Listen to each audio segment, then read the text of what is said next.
I know a woman who lives pretty much like a servant in her own home. Her husband considers her needs and opinions pretty much never. I wish that were an exaggeration, but it's really not. He does whatever he wants, and he controls whatever she wants. In fact, he tells her what she wants. He tells her absolutely, just one example, nothing about the family finances, even though she works and puts her money into the, family funds without hesitation. And she has no idea what happens to it. She has no idea what he makes. She has no idea how much they have. Then he gives her an allowance per, week, month, I can't remember, kind of like you would a child. I suggested that she might consider talking to him and require, not beg for, monetary transparency. Well, actually, any kind of transparency, but in this particular case, monetary, because they're partners. That would seem to be enough. If he had a business partner, they would certainly have financial transparency, and these two are way more than business partners. I suggested that she talk to him about the inequity in their partnership, which was really a sham in every imaginable way. So she did it. It was pretty frightening to her, but she did it anyway. And we talked later the same day. He refused to have the conversation. She said, I would like to talk to you about our partnership. No. And then he added, because I read the message, that if she really needed something, other than what she wanted, of course, he would consider helping her. Consider. I don't know if you could be more condescending. Imagine walking up to somebody in a clerk in a store, at a hardware store, and saying, I need help finding the 1/2-inch stainless steel bolts.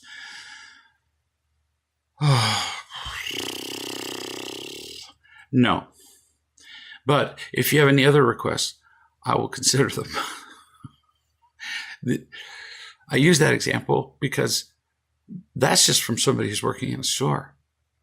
From your partner, you have a reasonable expectation. Actually, yes, I said expectation because you made a contract when you got married that you would be partners to show some evidence of partnership. When I saw her later, she was fairly upset about how the conversation had gone. No surprise.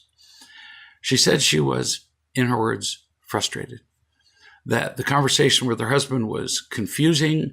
She couldn't keep up because he uses words pretty much like machine gun bullets.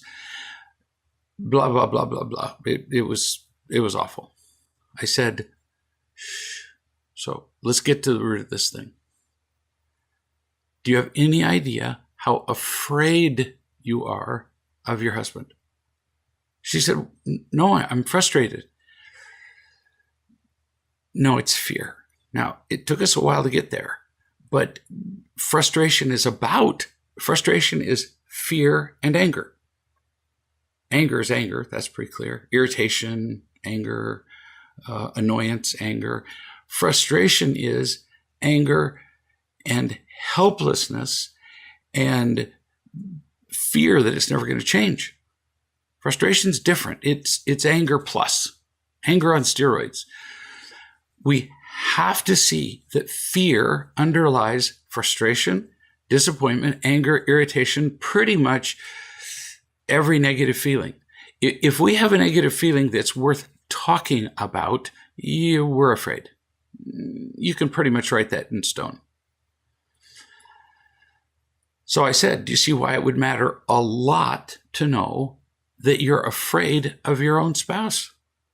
That's pretty crazy. In fact, you make it impossible to have a partnership with your spouse if you're afraid of him. As soon as you're afraid of him, it confirms in his mind what he already believes, which is that he's far superior to you, that he intimidates you, and he can manipulate you to do, pretty much anything he wants, and justify his not doing anything that you want. Once you see that you're afraid of your spouse, we have an entirely different course of action to take, or that at least is available to you. You can get loved, trust that you're loved, and lose your fear. That's the first thing. You're afraid of most people. Until you lose your fear, no way you're going to be able to have a conversation with him about a partnership. It wouldn't make any sense. He would smell your fear like a shark smells blood, and you'd be dead.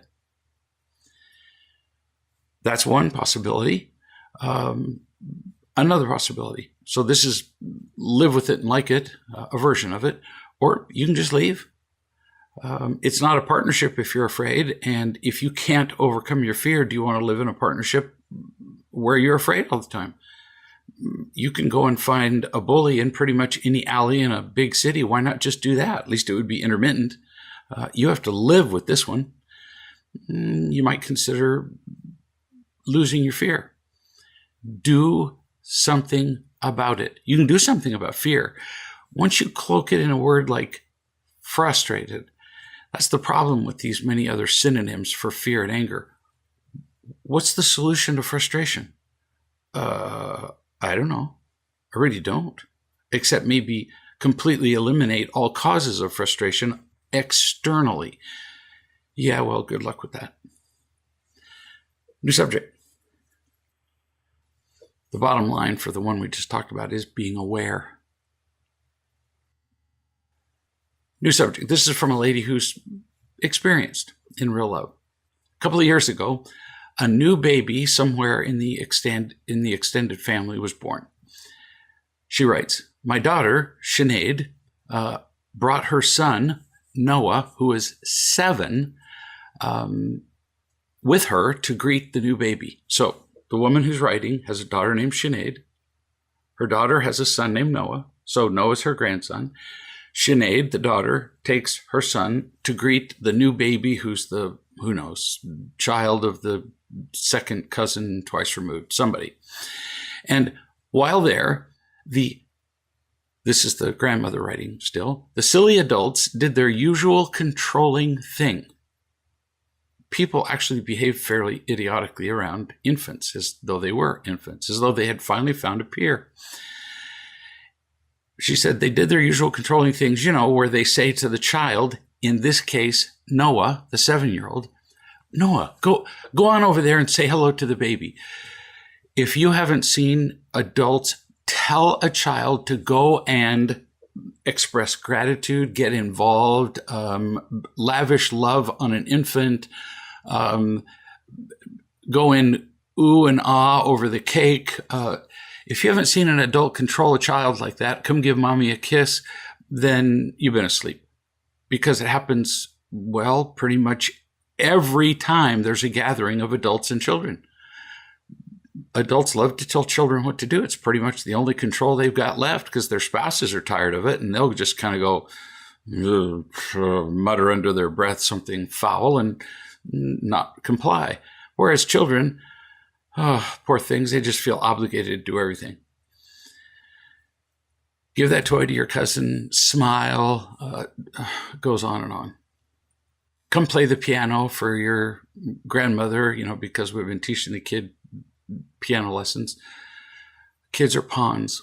So Noah, the 7-year-old, dutifully follows the commands that he's given. He goes over to the baby and he stands there. I would love to have seen this. He stands there and just looks at the baby. They told him to go look. So he stood there and he just looked at the baby like, okay, so are we done? And he's obviously not interested. Why would a 7-year-old care about a newborn? I mean, you can't eat them. You can't play ball with them. Can't have conversations with them. So what good are they?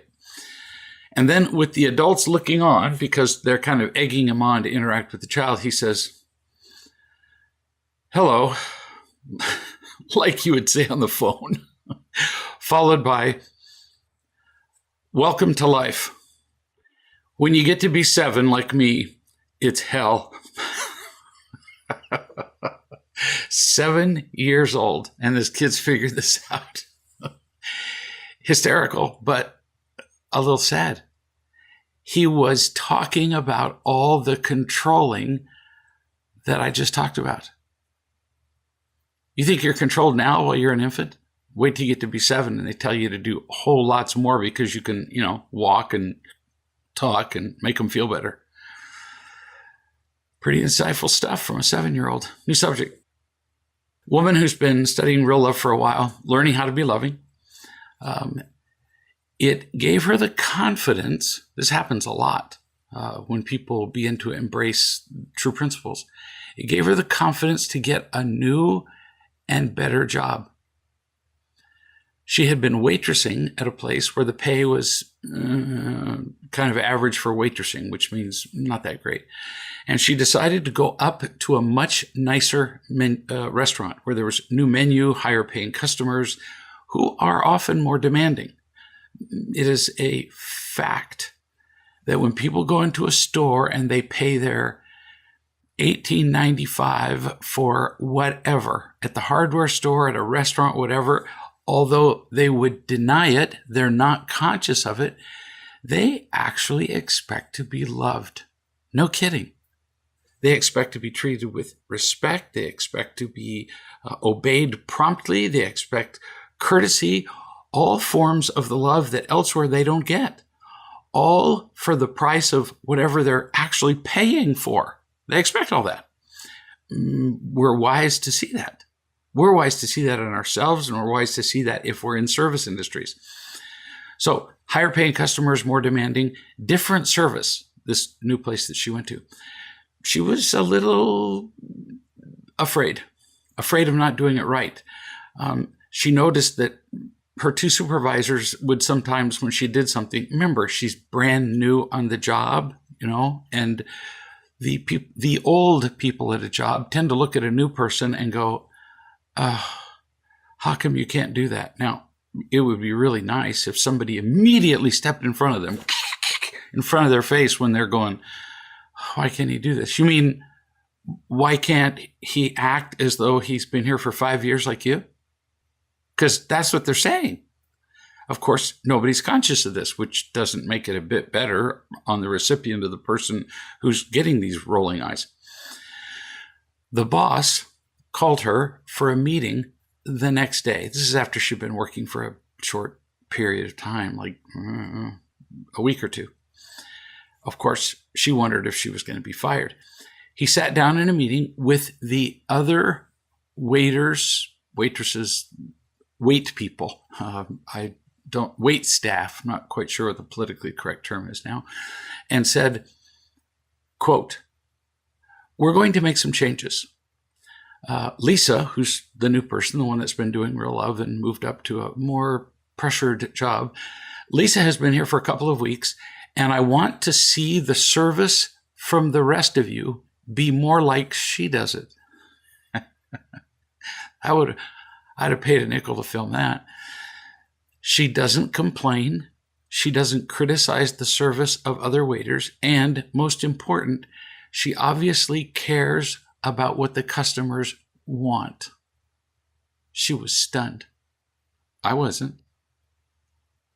She really had been learning how to implement the principles of unconditional love with people. And we can unconditionally love people everywhere we go. People notice. I love talking to people in places where I go and buy stuff. Just in the act of talking to them, you're breaking the standard. Just in the act of asking them how they are, or the magical words, if you say to somebody in the service industry who looks frustrated, take your time. It'll be okay. Nobody ever says to somebody in the service industry, take your time, because we paid for them to be snappy and subservient. We like to deny it, but that's what we expect. There are opportunities everywhere. People are dying to be loved. And if we do it, they'll flock around us. We'll be noticed by our employers, like this lady was by her employer. Not always. But there is a tendency, because we become a light in a dark world. If you're in a cave, deep in a cave where there's zero light, where wearing night goggles makes no difference, it doesn't, because you can't magnify nothing, and you turn on a flashlight, every single person in the cave will turn their eyes toward the flashlight. I've done it with groups. Or light a candle. A candle's really a pretty weak light, but deep in a cave, everybody looks. You kind of get a hint whether you're really living real love by how the people around you respond to you. It's not a perfect indication. Some people are actually annoyed when you're unconditionally loving because they find it strange and you're breaking the unspoken rules of whatever's familiar. But on the whole, people like it. So you'll find them. You look for them, you will find them. I know a lady who just recently got a job in a grocery store, and I said, be yourself. She said, I don't understand. You are naturally delightful, loving, kind, giving. You pay attention to what people want when you're not afraid. And so she went to work, and within days, she said, people would buy something from me, then they go away, and then they come back to the counter just to buy something because I'm there. How do I know? Because if somebody else comes up to greet them, they say, can I order from that lady over there? Meaning her. They come back to see her because she loves them, and they can feel it. New subject. I know somebody who has a couple of big working dogs, the big, 80 to 100 pound, the big scary kind. And they scare people. And these two dogs, one of the two is pretty alpha, meaning dominating, thinks he's the lead creature in the room, including with the humans, and occasionally snaps at people. Just that when you're a 100-pound dog and you have a mouthful of teeth and you even make a gesture of snapping at somebody, yeah, it's pretty scary stuff. And since I've worked in emergency rooms for 6 years and seen what happens when a big dog accidentally reaches out and takes a hold of somebody, yeah, it's not all that funny.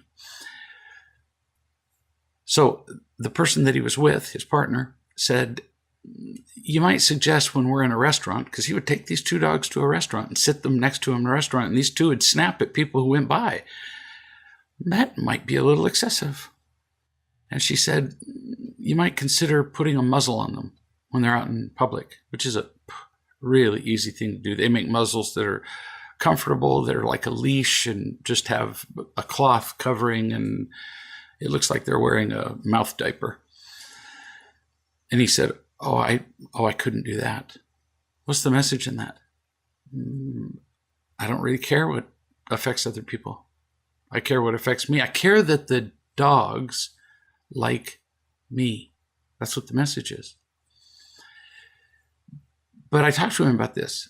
You're not seeing the whole truth of this. And this applies to people who do a whole lot of things. Muzzle their dog. Watch their children when their children are playing around at an adult function. People who smoke in public around people who don't ordinarily smoke. People who do things, play music out loud on a bus. People who do things that affect other people and don't care.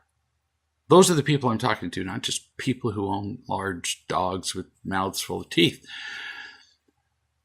Without a muzzle, you're constantly wondering what the dog's going to do. Your girlfriend is afraid, and the people around you are afraid. All that fear, is it good? Fear's never good. So, no. Something's wrong. So what's the solution? Unless you can think of a better one, you could leave the dogs at home.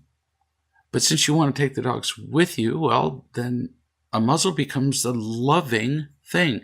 And actually, the muzzle frees the dog. We don't think of things that look restricting. I mean, what could look more restricting than wearing a muzzle?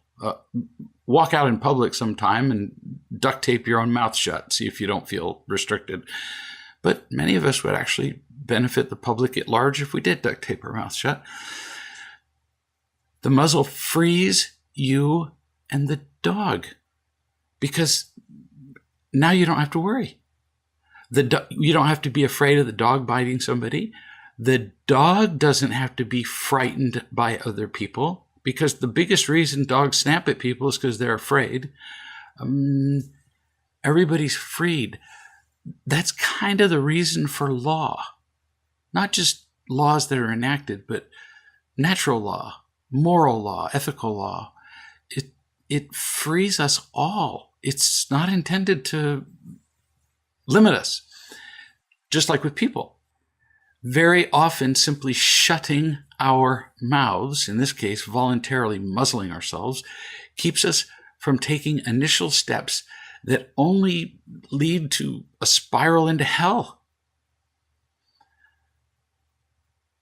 Having worked in emergency rooms for 6 years, I saw quite a number of accidents from, grandpa's dogs or the neighbor's dogs or whoever, who, if you scare a dog suddenly, their natural instinct is to turn and defend themselves. Just like people will do that. You grab somebody from behind, and some people, if they've got a gun, will pull the gun and shoot you. I've seen children who've had their faces significantly altered as a result of grandpa's dog, who just in half a second was startled by the fact that the kid pulled the dog's tail. And then I say to the grandfather, well, you're going to have to take the dog to the shelter and have the dog put down. The dog's proven to be a danger to human beings. Oh, I couldn't do that. And it was just an accident. Yeah, and what prevents the next accident? So on a number of occasions, I call the police, and the police come and take the dog away. Most of us are actually more dangerous than a dog. We say things that injure people in ways we just can't imagine, especially to children, that injure them sometimes for the rest of their lives. By muzzling ourselves, we can't call the police and put down people who say inconsiderate things on the whole. But the moment of silence that we choose to exercise as we muzzle ourselves gives us a chance to change our judgment, event, judgment, feeling, reaction. Once the judgment is made, you're done. Once you judge that you're being threatened, you're going to feel threatened. Notice there's a difference. Am I being threatened? That's a judgment. Do I feel threatened? That's a feeling. And unfortunately, once you judge that you're being threatened, you're going to feel threatened. It's going to happen like that. And once you feel threatened, what are you going to do? You're going to defend yourself in some way, possibly aggressively, possibly by running away. A moment of silence allows us to change judgments, often judgments of a lifetime. Just like with a dog. The dog goes to snap at somebody and then realizes, well, I got a muzzle on. Maybe this person isn't scary. And it turns out that the dog actually settles down. Now, I wouldn't presume to know whether a dog is changing his judgments, but it changes the pattern of the dog. The dog thinks something's frightening, becomes frightened, lashes out, and that becomes a cycle. If you break it anywhere, the rest of the cycle dies. And very often we can change the cycle in our lives, the negative cycles, by simply closing our mouths for a moment and giving ourselves a chance to breathe and determine what our judgment is, what our sane judgment is. Just a thought. Or we could wear a muzzle. New subject. I know a man named Chris who has changed his life dramatically since embracing real love. His wife did too, initially. But she did not maintain contact with other people who were pursuing more love in their lives. So she drifted fairly rapidly back into old patterns of victimhood, obsessive behaviors, isolation. Chris kept making contact. She didn't. And so the past has enormous gravity. It will suck you into its own gravity well without you doing anything. You don't have to do anything to be affected by gravity. But in order to get out of a gravity well, you actually have to exercise some, at least awareness, and then often take action. Well, her victimhood has taken quite a toll on Chris because she introduces her victimhood and her fear into every conversation and interaction. It becomes like a darkness that blocks the light. It becomes a shadow over every conversation. Understandably, it gets tiring. It's like every time Chris decides to have a conversation with her, she grabs a black blanket and covers both of them. So he can't see, she can't see. He has to go to the trouble to take the blanket at least off his half of the conversation. It gets tiring. The other day, he told her that when she talked like a victim, he would choose, because of the continued weight on him emotionally, not to continue the conversation. That's a pretty bold thing to say. He would not stop her from talking like a victim. We really don't get to control other people. He would just choose no longer to participate. In other words, he would stop talking or he would leave the room because it was affecting his ability to feel loved and to be loving. He's a human being like the rest of us. If he were perfect, then maybe he could just stay there while she acted like a victim. Maybe he could love and teach her, but he's been trying this for some time and nothing's happening. She told him that he was disconnecting from her, that he was building a wall between them. Oh, victims are very, very good at what they do. They've been practicing for a lifetime. They practice all day long. They say, look at what you've done to me. And once they say, look at what you've done to me, as soon as they've attacked you, you're done. Because now anything you say to defend yourself, they're going to use as ammunition that you're attacking them and you're not listening. Do you see? Victims don't hear anybody. So they start an argument and they've already won. They've already won the argument. They lose in life because then they're isolated, but they're right once again because everything you say is wrong. Look at what you've done to me. Look at what you failed to do for me. And of course, it's not my fault. The truth is that this man did not build the wall. In fact, for the past several years, he's tried to create a door in the wall that she's been building for her lifetime so that they could communicate and interact. By refusing to have more victim conversations, he was simply acknowledging the presence of the wall. She built it. And in her defense, she didn't know any better. He was acknowledging the wall, and he decided no longer to try to yell through the wall or to try to yell over the top of it. He just said, as long as you're going to build a wall between us, I'm going to sit and read a book. He was accepting her decision. That's a really good way to see it because victims will tell you you're doing something wrong. They always will. They have to. As soon as a victim admits that they're doing something wrong, well, then the basis of their victimhood would be gone, wouldn't it? Because they claim to be victimized by everything. And if they say, I'm wrong, well, then how could they be the victim? Sometimes we have to choose simply to stay away from behaviors that become a burden to us. No punishment of the other person. This man wasn't punishing his partner. No condescension. No, well, if you're going to act like that, no. Just a preservation of our own peace of mind. Victims are all drowning. And when they insist that you act like a victim with them, then they're asking you to leave the boat you're in so you can drown with them. So victims are in the water drowning. If you've managed to escape victimhood, you're in the boat, you're breathing, you're not drowning. And victims say, if you really cared about me, now follow this. Victims say, if you really cared about me, not you'd reach out and help me, not you'd row closer so I can get in the boat better, not you'll throw me a life preserver, or you'll get out of the boat and drown with me. That's what they want you to do. You really don't have to accept. New subject. Somebody wrote and asked, what's the difference between kindness or kind acts and people-pleasing? I feel like I get stuck because I don't know the difference. Oh, the answer is delightfully simple. It's all about expectations. Kindness is a gift, freely given, where you freely give as much as you choose, which is more related to what you can do rather than what the other person wants.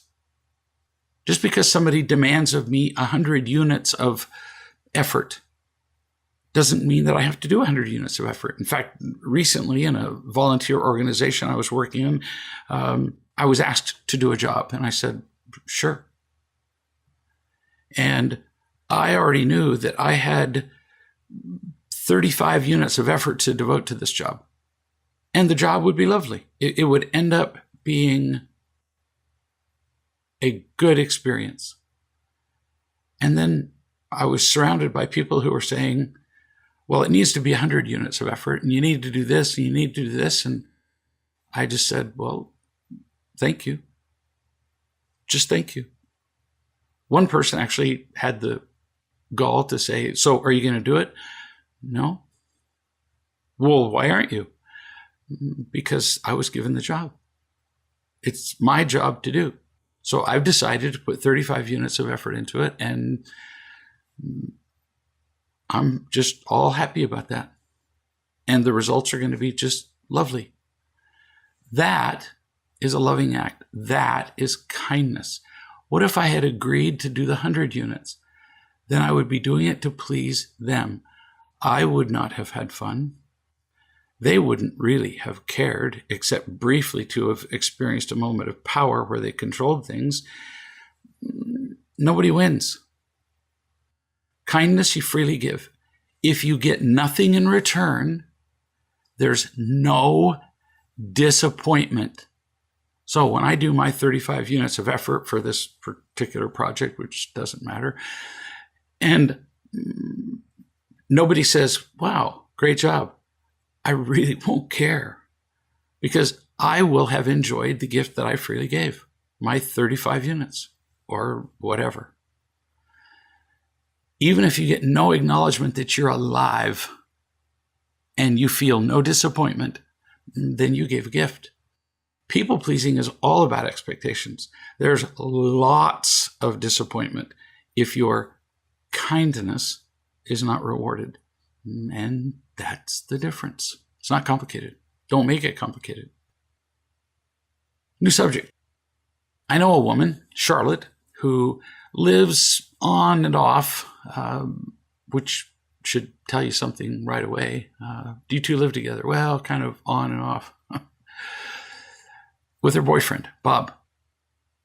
She knows what real love is in her head, but she doesn't feel it that well. She was raised in an environment where there was none, and, just kind of doesn't believe it can be different than that. She feels it occasionally. So she clings to people not for unconditional love, which is actually healthy in the beginning, just like an infant clings to his or her mother. She clings to people for attention, which is not unconditional love. You have to earn attention. With Bob, for example, her boyfriend, she's always saying how she loves him, she touches him, she initiates sex with him. Now, that could all sound pretty great. It actually could be great, but each time she demonstrates any kind of affection, she expects him to love her back. There's a name for that.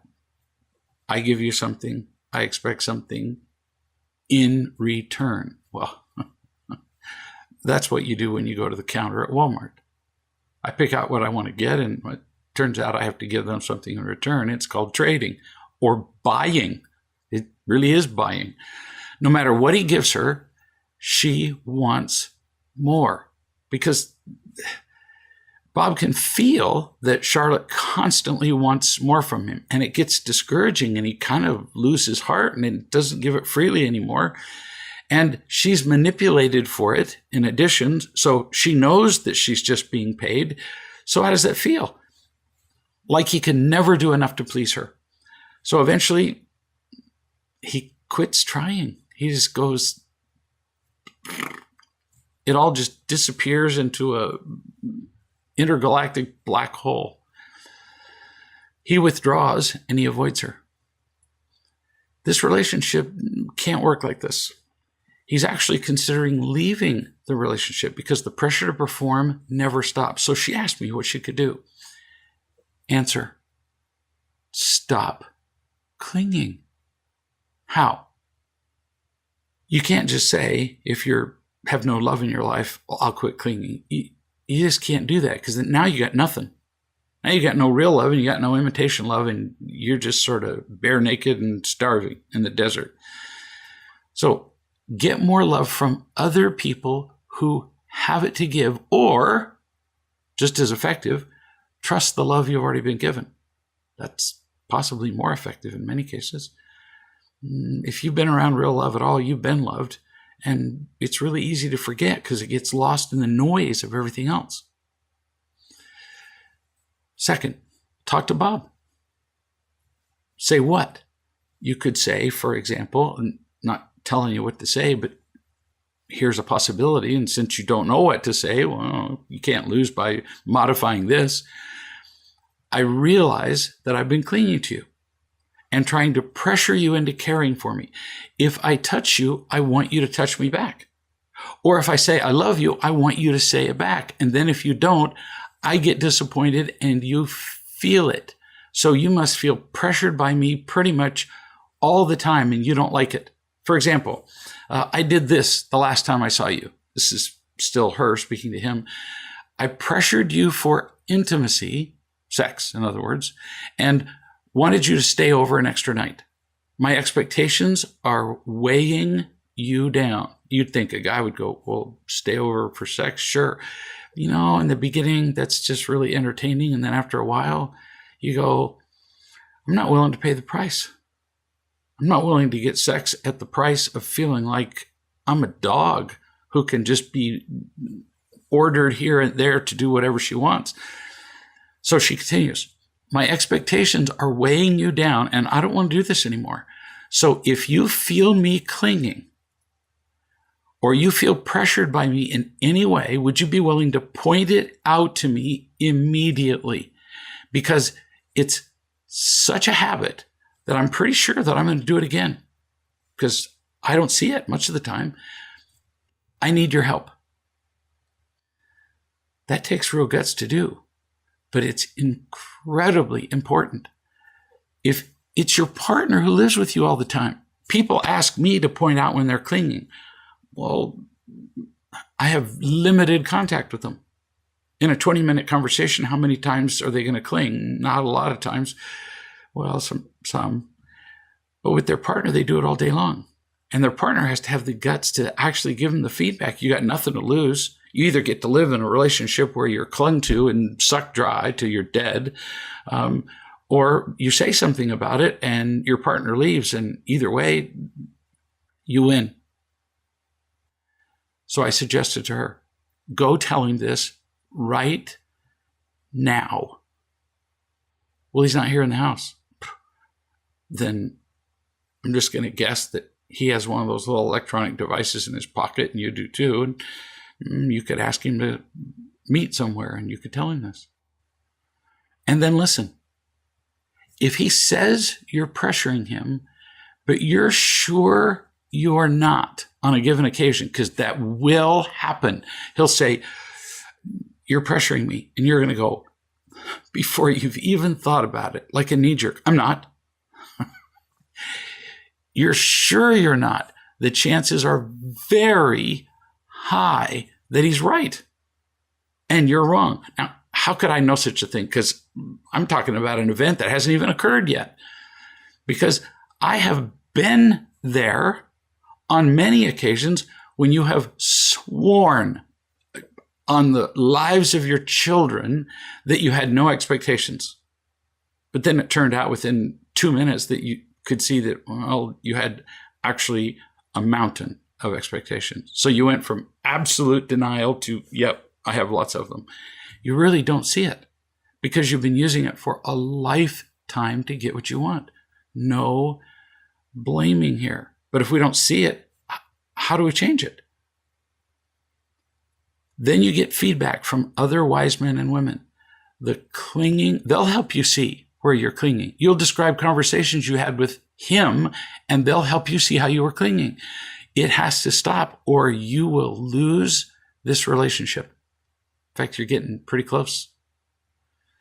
The most important negative effect of clinging is that you can't feel loved. You can't. The instant you cling, that means demanding and expectations. And when you have demands and expectations, you can't feel loved unconditionally because you manipulated him. In other words, you paid him for whatever he gave you. He loses, you lose, your kids lose. The world's a poorer place because of it. Important. New subject.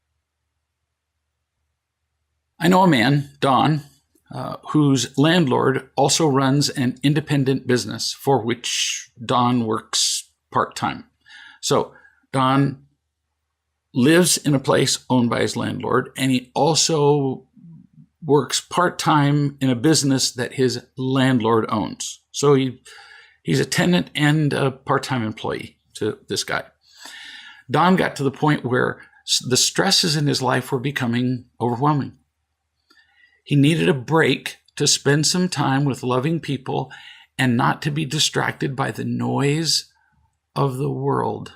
Sometimes we need that. It just becomes too loud. We can't hear or feel.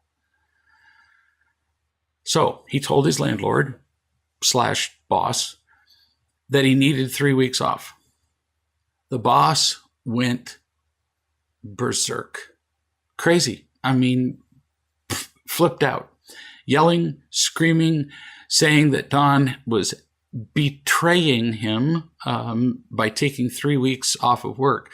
You're catching on, right? That their relationship wasn't just about work. The boss was really enjoying the control he had over Don, or this wouldn't have been a big deal.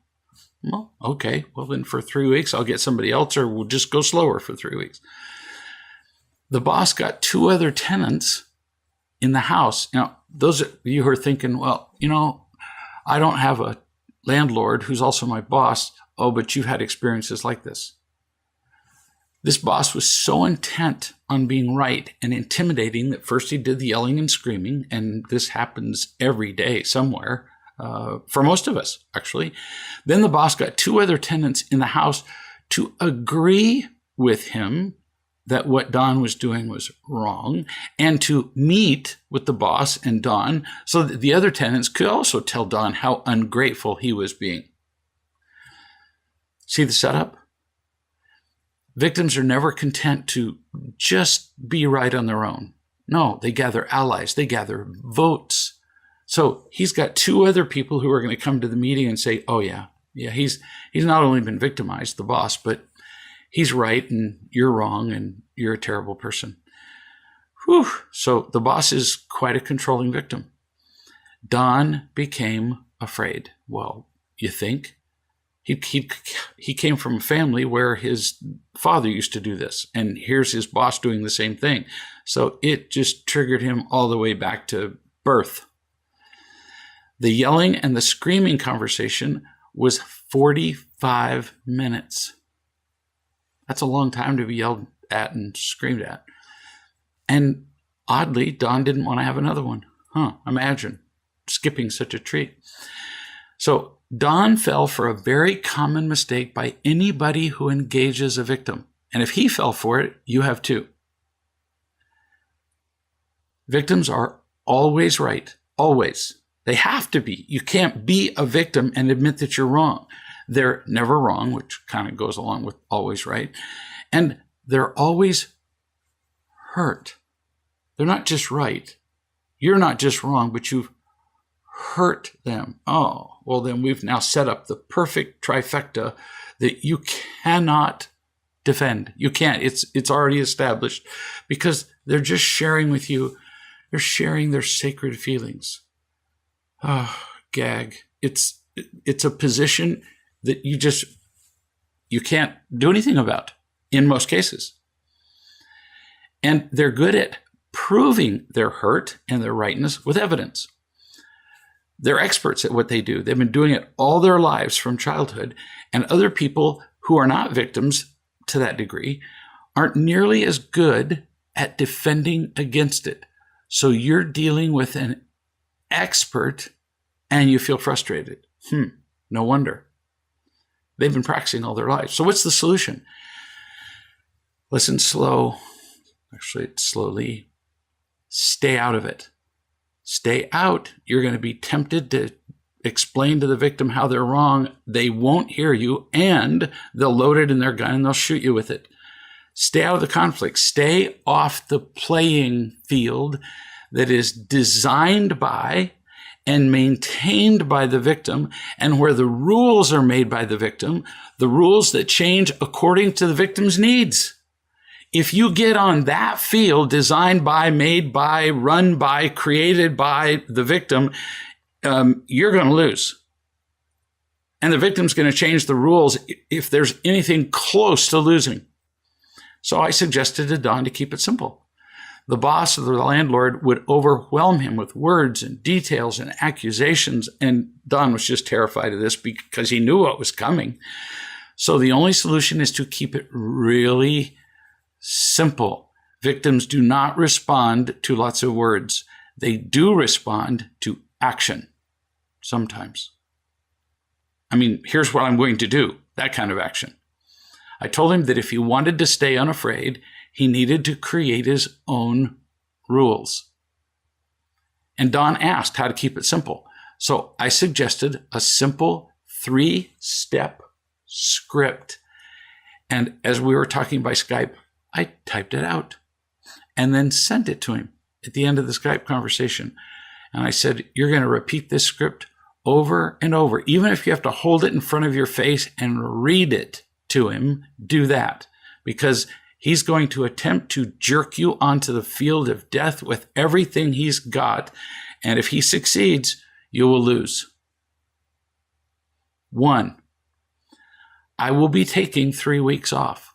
This is Don speaking. Not, I want to take 3 weeks off. He'd gotten to the place where he really needed to do that. Away from the noise of the world. I will be. Will that be all right with you? So he's going to do it.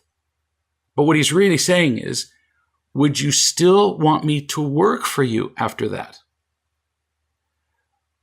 I will actually be stronger when I return as a result of this time for healing.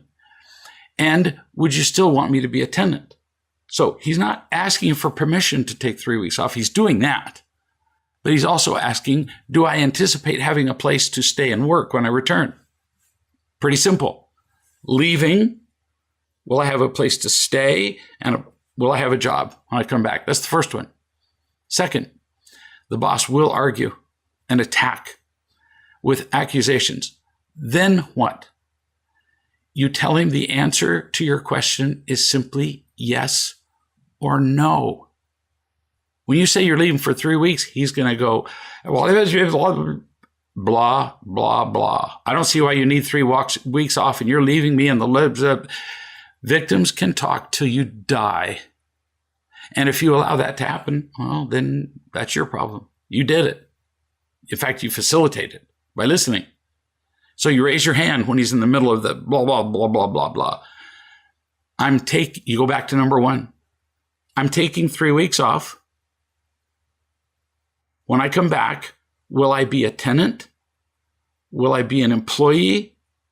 1, 2, or both, or none. Yes, or the answer is yes or no to those questions. That's it. That's number 2. 3. If the answer is no, then you tell him that you will be leaving in 30 days. Victims don't respond to anything except action and defined action. If he's going to have a little fit and you don't want to be there, or he doesn't want you to be there, then you say, then I'll be moved out in 30 days, which is quite an accomplishment considering 3 weeks of the 30 days you're going to be on vacation. But you can accomplish some of that while you're gone. No arguing, no defending, no putting up with the controlling. Those 3 steps, and no matter what your boss says, you stick with those 3 steps. If you vary from the script, you're dead. Don kept saying, well, he's going to continue attacking. Well, he really pretty much can't if you say the answer is yes or no. And if he keeps arguing, you say, I'm going to interpret that as a no, that I won't be staying here and I won't be working with you. For one thing, why would you want to? What's wrong with you that you would keep working for a guy like that? And now we're done, aren't we? So now we're at number 3. You're going to move out in 30 days. But see, if you conduct this conversation in an efficient way and stick to those 3 points, the entire conversation might take 4 minutes. That would be if you're slow. You can do it in a minute and a half if you stick to the script. Because if he keeps talking, the answer is no. Parenthetically, the boss did continue to attack Don, but he just kept repeating the script. And eventually the boss stomped out of the room, which was infuriating to the boss because he's used to intimidating people till they stomp out of the room. Just because somebody invites you to a perfectly good fight does not mean you have to attend. Oh, the world would be different if we would remember that. But we think that because somebody's fighting with us, we have to fight with them. And, we really, really don't. What we talk about in every video chat is how would things be different if I brought unconditional love to this situation? So how would Don, keeping it to 3 things, be loving? Isn't it controlling of him? Isn't he controlling his boss? Oh, no, stop it. The boss's entire effort is to control Don. He's trying to keep Don from taking a vacation, from not doing everything the boss wants in the job, and he's trying to keep Don there as a tenant because that would be convenient for him. The boss is triply controlling this kid. And all the kid is saying is, here's what I'm going to do. Here's what I'm going to do, which will increase, like I said earlier on. He said, I will be stronger when I come back. This kid is making a decision to become a more loving person instead of staying with the boss / landlord and having love just gouged out of him with a shovel. So by saying no, or by saying I'm going on vacation and no to your demands, he's actually being loving. Crazy, huh? Whereas if he keeps giving in to the boss, what do we have? What's the product? What's the total number of units of unconditional love produced?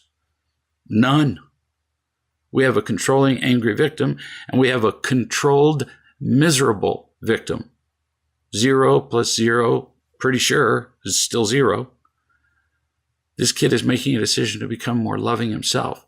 So now at least we have a score of 1. He's not going to change the boss. But 1 is infinitely more than 0. And we can remember that in every single situation we're in. If we bring all the love we have to the person, to the interaction, to the whatever, we win. At least somebody wins. And winning means being happy. That's a pretty good deal. I'll see you in a week.